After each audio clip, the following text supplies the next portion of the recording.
There are haunted places. And then there are places like these. 3 California landmarks where the past didn't just leave a trace, it left blood whispers and secrets sealed behind locked doors. These aren't ghost stories. They're real.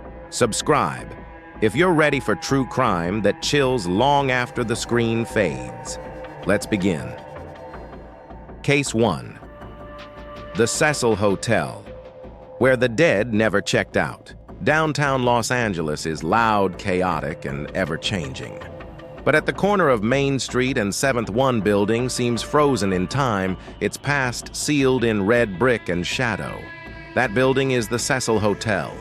For nearly a century, its name has been whispered like a warning wrapped in stories of serial killers, suicides, and strange disappearances.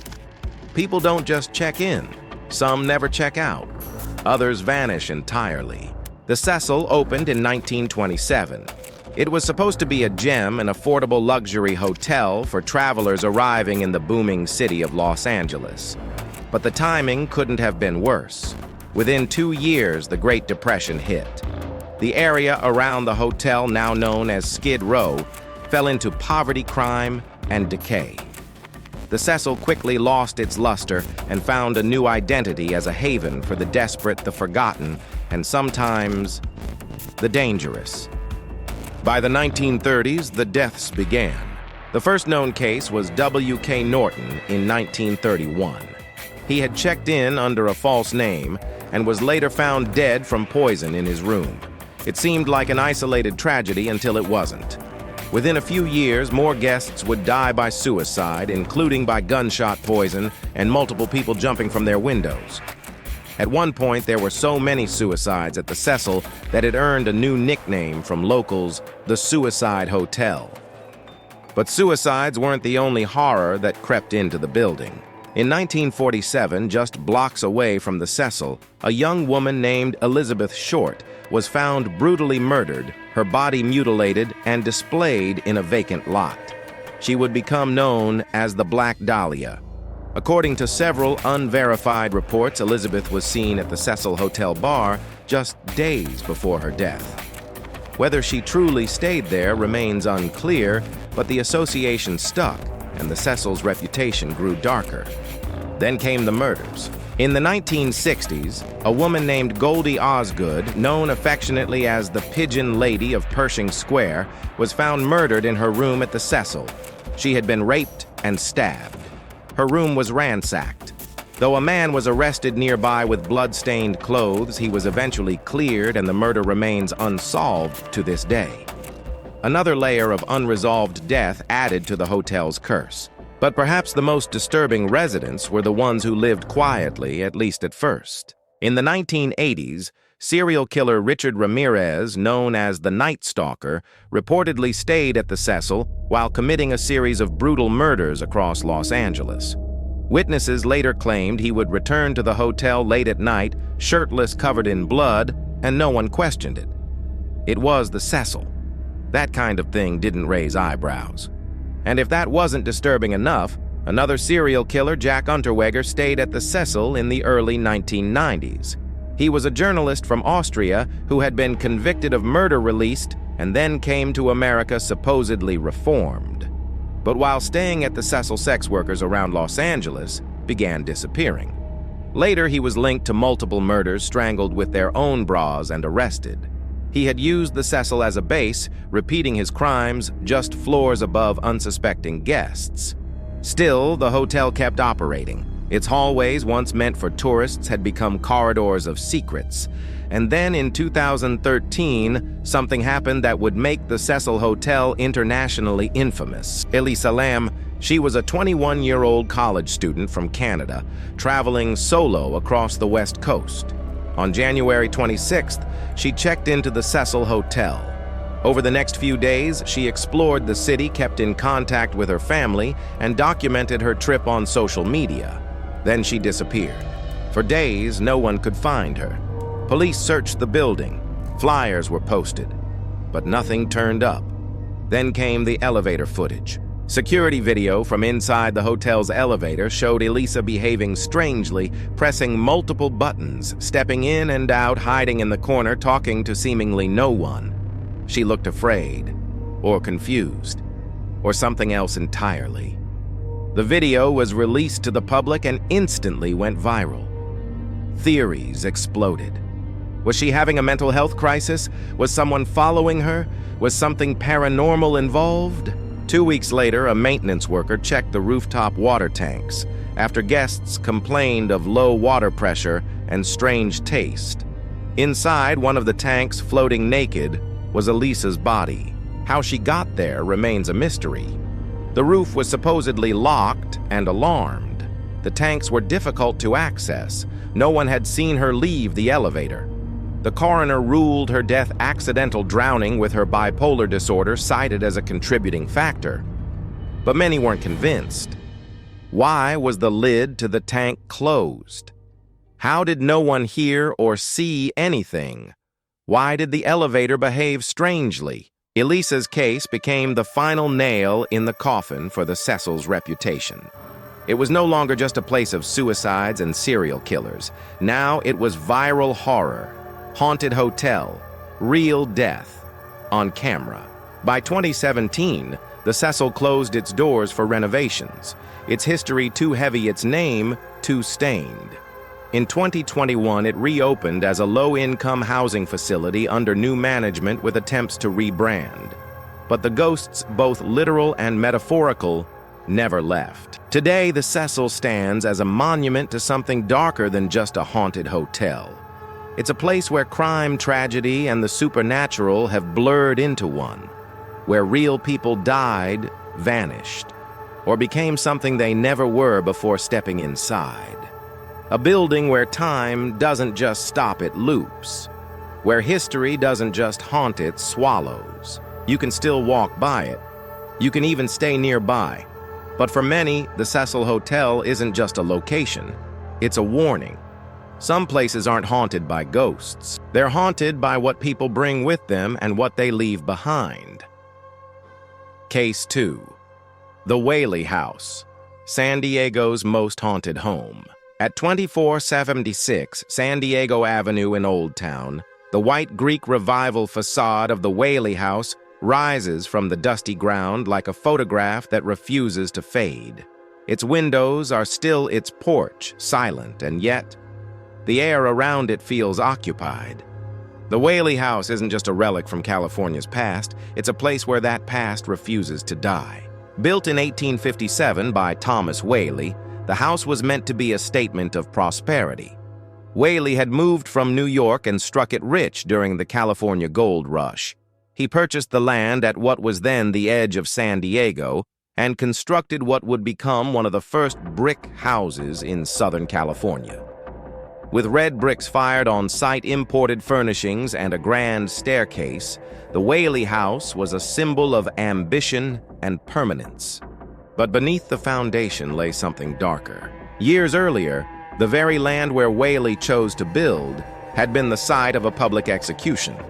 In 1852, a drifter named Yankee Jim Robinson had been convicted of attempted grand larceny. He was hanged from a crude gallows that once stood near the spot where the parlor would later be built. Witnesses said the execution was botched. Yankee Jim was too tall for the platform, and his death was slow, agonizing. Among those who watched the hanging, Thomas Whaley himself. People warned him not to build there.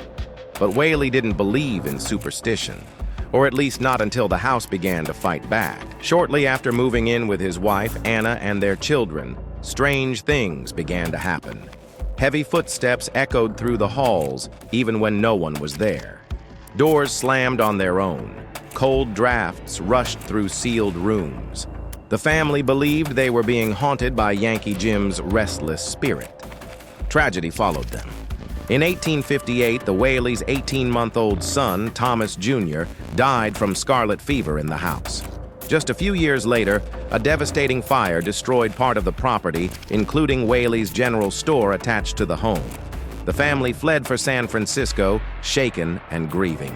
Years later, they returned, trying to reclaim what was lost. But the darkness remained. One of the most chilling tragedies occurred in 1885. Violet Whaley, the second eldest daughter, had married a man named George Bertolacci. He was charming, but he had secrets, financial troubles, a hidden past. Just a few weeks into their marriage, Violet discovered he had been using her. Devastated and humiliated, she returned to the Whaley House, alone. Her depression deepened. In 1885, she walked into the yard with her father's .32 caliber pistol and shot herself in the chest. She didn't die immediately. It took hours. She was 22. Her suicide shook the entire community. After her death, the Whaley family never fully recovered. More children died young. Businesses failed. And by the turn of the century, the once grand house stood empty, rotting under the California sun. But the house never stayed silent. Visitors to the home, whether decades ago or just last week, have reported eerie phenomena. A woman in a long dress seen at the top of the stairs. The sound of children's laughter in empty rooms. A chandelier swaying with no wind. Some say they've heard crying in Violet's bedroom. Others have sworn they felt someone brush past them on the second floor only to find no one there. One of the most commonly reported encounters is the scent of cigar smoke in the study. Thomas Whaley had been a heavy smoker, and guides often report the distinct smell moments before lights flicker or doors creak open. Some believe he never left still, overseeing the house he once proudly built. Others have claimed to see Anna Whaley in the dining room, her image caught in photos, standing behind tourists watching. But she is never looking at the camera, only at the chair where her son once sat, where her daughter once smiled. The house has also been linked to mysterious injuries. Tourists have tripped on level ground, fallen without explanation. One man claimed his wrist was grabbed tightly by unseen hands near the staircase. Children have burst into tears at the threshold, refusing to go inside without knowing why. In 1960, the house was officially opened as a museum. But docents quickly learned it was more than just a historical site. Doors locked on their own. Typewriters typed without touch. Guests fainted mid-tour. Paranormal investigators who've set up overnight equipment report anomalies. Every time cold spots, EMF spikes, disembodied voices whispering names. Despite this, the Whaley House has never been abandoned. Maintained carefully, it is now considered a National Historic Landmark. But unlike most museums, the stories told within its walls don't end when the guide stops speaking. They continue in creaking wood, flickering lights, sudden shivers. And then there's the murder no one speaks of. Before the Whaley family ever moved in, before Yankee Jim was hanged, there were rumors that this corner of land had witnessed blood long before. Some believe it was part of a native burial site. Others claim an undocumented lynching took place on the grounds in the early 1800s, buried in records lost to time. Whether these stories are real or not, one thing is certain: the Whaley House does not forget, and it does not forgive. To this day, the house draws in tourists, ghost hunters, skeptics, and believers. Some come for the history. Others leave with something else. Something they can't explain, can't shake.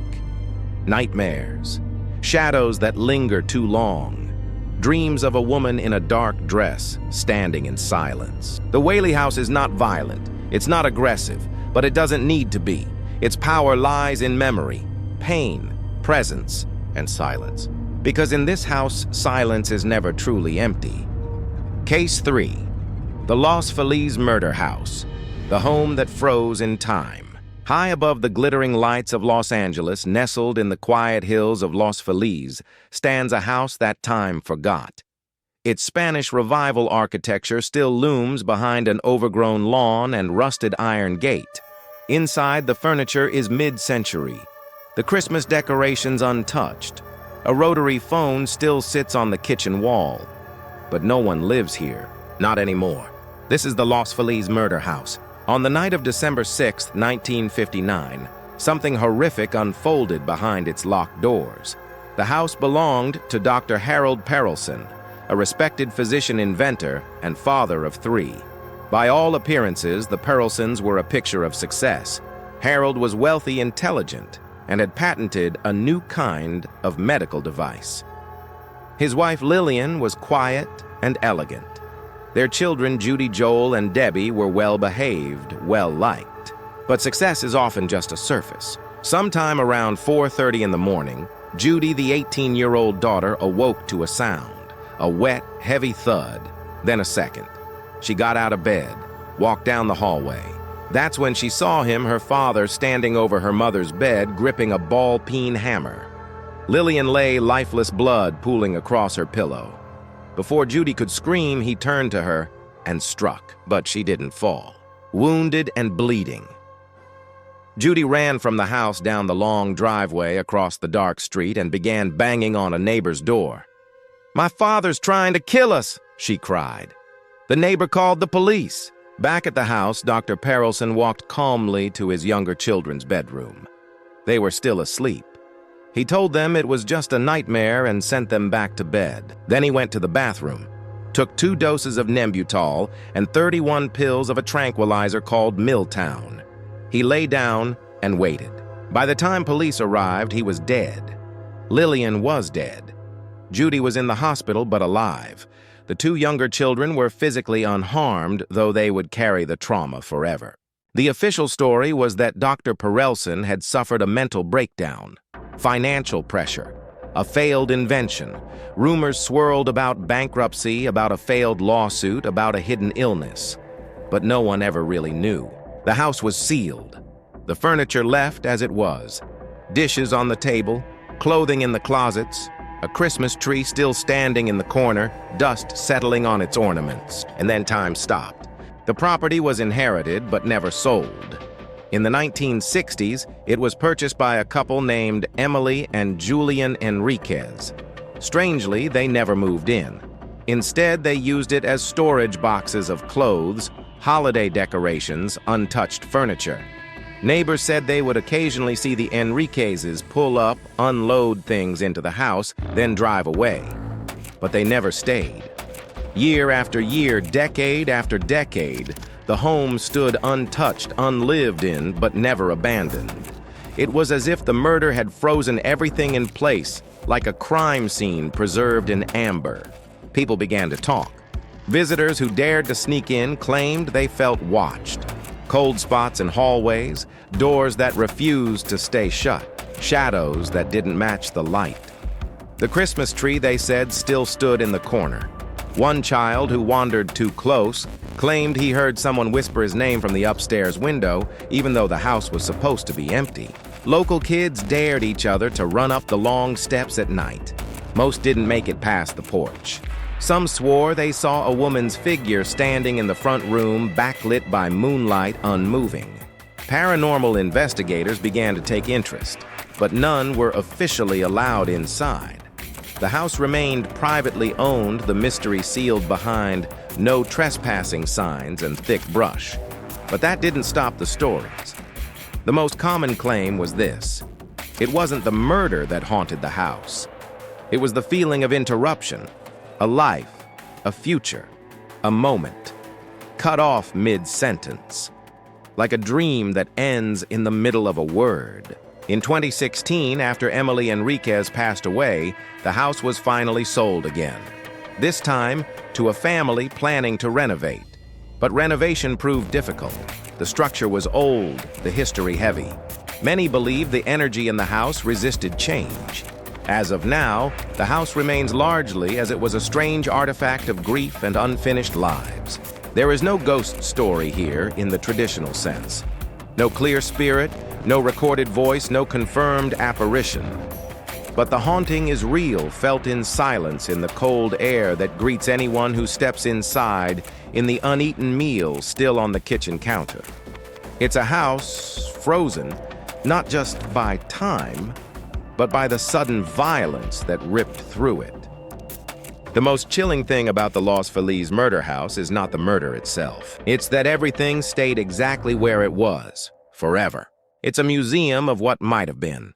of a family interrupted, a home that should have been filled with laughter and arguments and music, but instead became a permanent echo of one night's madness. Some say you can still hear footsteps on the stairs.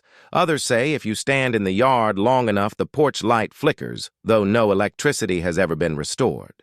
But the real horror, that a man can go to sleep one night a father and wake up a murderer, that a home can become a tomb without ever being buried, that a house in the hills of Los Angeles can stand for over 60 years, still dressed for Christmas, waiting for a family that will never return. Some places wear their horrors proudly. Others bury them under floorboards and peeling wallpaper. But in California's haunted landmarks, the line between ghost stories and true crime disappears completely. These aren't just places people died. They're places that never let the dead leave. If stories like this stay with you, hit subscribe. We'll keep going, one road, one secret, one tale at a time.